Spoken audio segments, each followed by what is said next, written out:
Never say never, but I'd say it's a very, very, very low chance of that happening. So yeah, I'd agree with that. Bruno Fernandes has had a good international break. A lot of people were talking about that. I think Beth was tweeting about it earlier. Look, I don't like international football in relation to quality. It's slower, and it's not as good as our domestic football.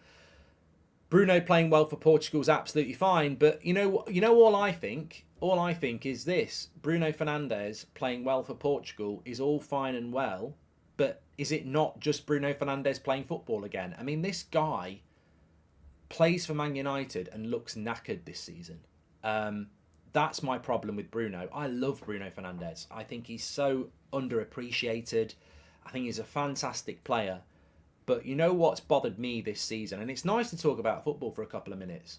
What bothers me about United this season is that our best players, whether it be Varane getting injured again, and he wasn't getting as injured as much last season, but Varane's getting more injuries again. Casemiro looks absolutely knackered. Bruno Fernandes looks knackered. Rashford looks knackered. So it's all fine and well that Bruno's playing well for Portugal in an international break. I'd rather, add a knock and add 2 weeks off.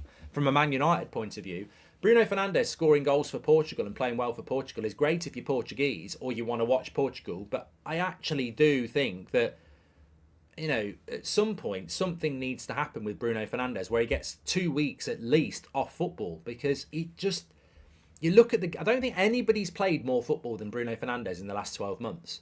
And then people get on his back when he has a lethargic game for Man United. And I don't know what you do about that, because he's never going to not want to play for Man United, and he's never not going to want to play for Portugal. And that is to be admired. But yeah, it's ridiculous how much he plays.